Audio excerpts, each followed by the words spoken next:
স্বামীর মনে মা বোনেরা ব্যথা দিও না, আমার নবীর ঘোষণা ঘটনা শোনো মা ফাতেমার, ঘটনা শোনো মা ফাতেমা। ঘটনামূলক গজল আপনাদের সামনে পরিবেশন করে শোনায়। তো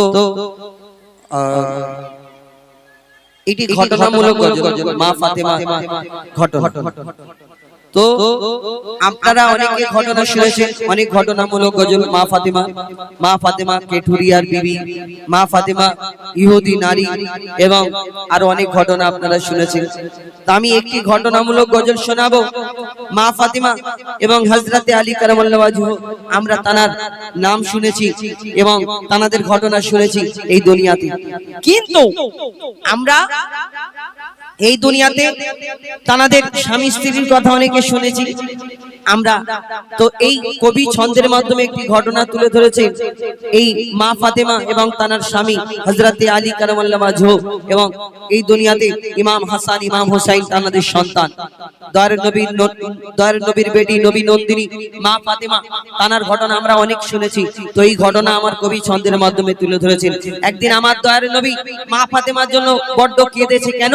তিনি স্বামীর মনে কষ্ট দিয়েছেন, তাই মা ফাতেমার জন্য আমার দয়ার নবী হাও হাও করে কাঁদে। কি ঘটনা ঘটেছিল?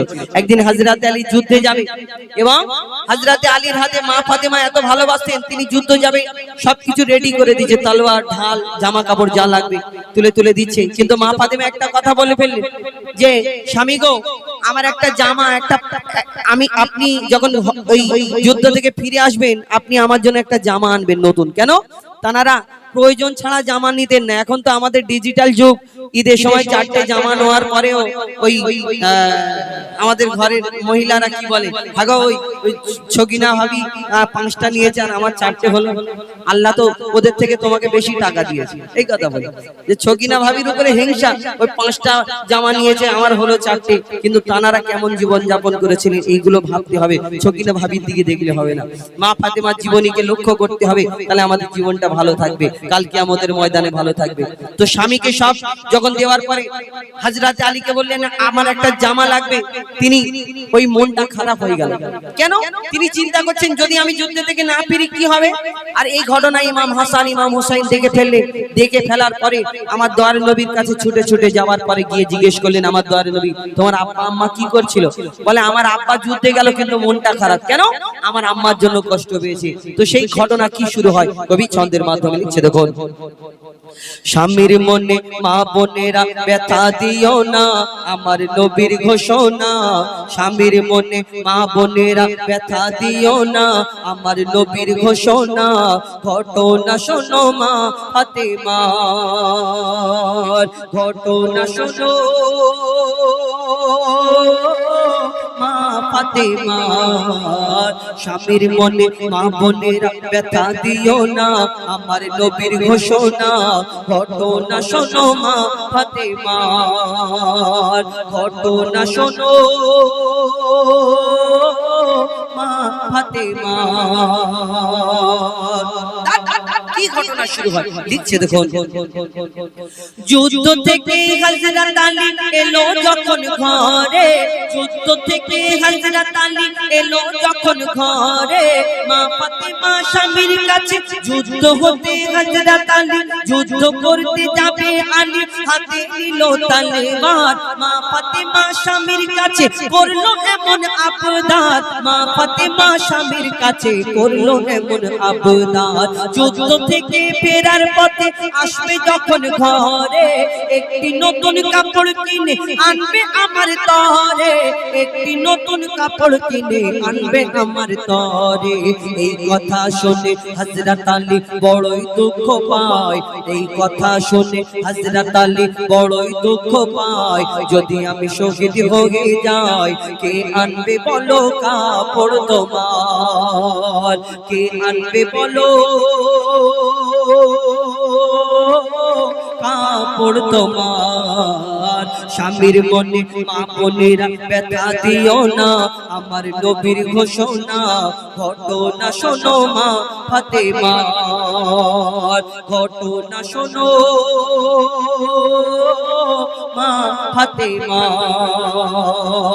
স্বামী আপনি যখন ফিরে আসবেন আমার জন্য একটা জামা আনবেন, আমার জামা নেই পরার মতো। তখন হযরত আলী কথাটা শোনার পরে মনটা খারাপ, কেন তিনি এনে দেবেন না? না, স্ত্রীকে বড্ড ভালোবাসতেন। তিনি চিন্তা করছেন, হ্যাঁ আমার ফাতেমা নবী নন্দিনী নবীর বেটি, যখন থেকে বিয়ে হয়েছে শাদী হয়েছে তেমন কিছু চাই না, আর একটা জামা চাইলে আমি যুদ্ধে যাচ্ছি, যদি আমি না এনে ফেরত আসতে পারি, কেন আল্লাহর রাস্তায় যদি শহীদ হয়ে যায় তাহলে এই ফাতেমার মনের আশাটা আমি কি পূরণ করতে পারবো না? হযরত আলী মন খারাপ করে যুদ্ধে চলে গেল। ছোট্ট ছোট্ট ইমাম হাসান ইমাম হুসাইন ছুটে ছুটে আমার দয়ার নবীর ঘরে পৌঁছে গেল। সালাম দেওয়ার পরে জিজ্ঞেস করলো, তোমার আব্বা আম্মা কি করছিল? বললো, আমার আব্বা যুদ্ধে গেল কিন্তু মনটা খারাপ। তারপর কি ঘটনা হয়? যুদ্ধ ভরা হৃদয় নিয়ে আলী গেল রণে, দুঃখ ভরা হৃদয় নিয়ে আলী গেল রণে, নানার কাছে ছুটে এলো হাসান হোসেনে, নানার কাছে ছুটে এলো হাসান হোসেনে, নানার কাছে ছুটে এলো হাসান হোসেনে, নানার কাছে ছুটে এলো হাসান হোসেনে। আপুর কাছে নতুন কাপড় চেয়েছে আম্মি জান, আপুর কাছে নতুন কাপড় চেয়েছে আম্মি জান, তাই আপুর মনটা খুবই খারাপ ছিল যে সে পেরেশান, আপুর মনটা খুবই খারাপ ছিল যে সে পেরেশান। এই কথা শুনে দয়ার নবীর কান্না থামে না, এই কথা শুনে দয়ার নবীর কান্না থামে না। কি ভুল করলো ফাতেমা, এই কথা শুনে দয়ার নবীর কান্না থামে না। কি ভুল করলো ফাতেমা, কি করলে বলো বেটি আমার, কি করলে বলো বেটি আমার। স্বামীর মনে মা বোনেরা ব্যথা দিও না, আমার নবীর ঘোষণা ঘটনা শোনো মা ফাতেমার। মা ফাতেমার বাড়িতে প্রত্যেকদিন আমার দয়ার নবী খোঁজ খবর নিতে যেতেন, মা ফাতেমাকে দেখতে যেতেন। কিন্তু সেই সময় এমন হয়েছিল 3 দিন মা ফাতেমার বাড়িতে যাই না। মা ফাতেমা চিন্তা করে, আমার স্বামী আমার আব্বা জান প্রত্যেকদিন আমার ঘরে আমার খোঁজ খবর নিতে আসে, আমাকে দেখতে আসে। 3 দিন হয়ে গেল, আমার আব্বার বুঝি শরীরটা খারাপ হলো নাকি? মা ফাতেমা ছুটে ছুটে ছুটে ছুটে নবীর ঘরেতে চলে গেল। আর দয়ার সামনে যাবার পরে দয়ার নবীকে যখন সালাম দেয় মা ফাতেমা, তখন আমার দয়ার নবী অন্যদিকে তাকায়, মা ফাতেমার দিকে তাকিয়েও দেখেন। কি বলে দয়ার নবী? কবি ছন্দের মাধ্যমে লিখছে, দেখুন। যার মুখ না দেখে ঘুমাতো না দয়ার নবীজি আমার, যার মুখ না দেখে ঘুমাতো না দয়ার নবীজি আমার, রাতের পরে রাত কেটে যায় মুখ দেখে না ফাতেমার, রাতের পরে রাত কেটে যায় মুখ দেখে না ফাতেমার। মা ফাতেমা ছুটে এলো আব্বা জানের কাছে, মা ফাতেমা ছুটে এলো আব্বা জানের কাছে, তবু বেটির মুখ দেখে না পেছন ফিরে আছে, তবু বেটির মুখ দেখে না পেছন ফিরে আছে। বলছে নবী, ও গো বেটি বাড়ি চলে যাও, বলছে নবী, ও গো বেটি বাড়ি চলে যাও, স্বামীর কাছে ক্ষমা চাও। বলছে নবী, ও গো বেটি বাড়ি চলে যাও, আগে স্বামীর কাছে ক্ষমা চাও, তবে করবে ক্ষমা আল্লাহ আমার, তবে করবে ক্ষমা আল্লাহ আমার। নবী বলছে আগে স্বামীর কাছে ক্ষমা চাও, তবে আল্লাহ ক্ষমা করবে। কিন্তু এখন ডিজিটাল যুগ, কিছু প্রধানমন্ত্রী মার্কা মা আছে আমাদের এই বর্তমানে আমাদের বাংলার ভিতরে, দেখবেন প্রধানমন্ত্রী মার্কা মা বলতে কাঁদে। এই কোনো যদি মেয়ের বিয়ে হওয়ার পরে স্বামীর ঘরে কোনো কিছু হয়, স্বামী যদি দুটো কথা বলে রাগের মাথায়, মাকে যদি বলে তোমার জামাই আমাকে এইরকম বলেছে, তখন সেই প্রধানমন্ত্রী মার্কা মা গুলো বলবে, হ্যাঁ ওকে কি আমরা কি করি বলো, ওইও বলে দে, তারপর যা হয় আমি দেখে নেবো। মা বলে আমি দেখে নেবো। দয়ার নবী বলতে আগে স্বামীর কাছে ক্ষমা চাও। আর এই প্রধানমন্ত্রী মার্কা মাগুলো এই মেয়ের ঘর সংসার নষ্ট করে, আর সেই মেয়েগুলো নিজের বাড়িতে আবার এসে সারা জীবন বসে থাকে।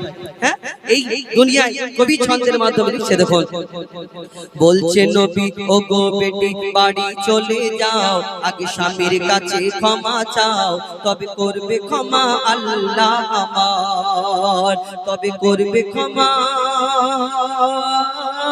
আল্লাহ আমার। স্বামীর মনে মা বোনেরা ব্যথা দিও না, আমার নবীর ঘোষণা ঘটনা শোনো মা ফাতেমা। মা ফাতেমা এই কথা শোনার পরে নিজের ঘরে পৌঁছে গেল, শুধু কাঁদে, ডুকরে ডুকরে কাঁদে, আমার স্বামী কখন আসবে, আমি ক্ষমা চাইবো। হযরত আলী যুদ্ধ থেকে ফেরার পথে যখন মা ফাতেমা পা দুটোকে জড়িয়ে ধরে ক্ষমা চায়, তখন ওই মা ফাতেমাকে নিয়ে সেই দিন হযরত আলী আমার দয়ার নবীর কাছে পৌঁছালো। ইয়া রাসূলুল্লাহ, আমি এই কারণে দুঃখ পাইনি, আমি দুঃখ পেয়েছিলাম, আমার কাছে কিছু ছিল না, আমি কি আনবো, আপনি কষ্ট পাবেন না। তারপরে এই ঘটনা সেই দিন দয়ার নবী হযরত আলী এবং মা ফাতেমাকে কি বলে, শেষ কথাই লিখছে, দেখো বলছে নবী আল আরাবী শোনো বেটি ফাতেমা, যুদ্ধ থেকে হযরত আলী এলো যখন ঘরে, চাইছে ক্ষমা মা ফাতেমা পা দুটোকে ধরে, চাইছে ক্ষমা মা ফাতেমা পা দুটোকে ধরে, ক্ষমা করে দাও আমারে আর করব না এমন ভুল, তোমার মনে ব্যথা দিলে ব্যথা পাই গো খোদার রাসূল, তোমার মনে ব্যথা দিলে ব্যথা পাই গো খোদার রাসূল। আলী ফাতেমা হাসান হোসেন নবীর কাছে যায়, আলী ফাতেমা হাসান হোসেন নবীর কাছে যায়, নবী মোর দেখে শান্তি পায়, এমন ভুল কখনো করো না গো আর, এমন ভুল কখনো করো না গো আর। স্বামীর মনে মা বোনেরা ব্যথা দিও না, আমার নবীর ঘোষণা ঘটনা শোনো মা ফাতেমা। শেষ দয়ার নবী মা ফাতেমাকে সেদিন কি বলেছিল উম্মতের শিক্ষার জন্য, কবি ছন্দের মাধ্যমে লিখছে, দেখুন বলছে নবী আল আরাবী শোনো বেটি ফাতেমা, আলী যদি আজ তোমাকে না করি তো ক্ষমা, আলী যদি আজ তোমাকে না করি তো ক্ষমা, আমি তোমার আব্বা তোমাকে ক্ষমা করতাম না, স্বামীকে যে দুঃখ দেবে আমি নবী তাকে চিনব না, স্বামীকে যে দুঃখ দেবে নবী তাকে চিনবে না। কেমন শিক্ষা দিয়ে গেল নবী দো জাহান, কেমন শিক্ষা দিয়ে গেল নবী দো জাহান, শুনে রাখ মঈদুল ইসলাম বলছিল না মা ফাতেমা, বলছিল না মা ফাতেমা। স্বামীর মনে মা বোনেরা ব্যথা দিও না, আমার নবীর ঘোষণা ঘটনা শোনো মা ফাতেমা, ঘটনা শোনো মা ফাতেমা, ঘটনা শোনো মা ফাতেমা।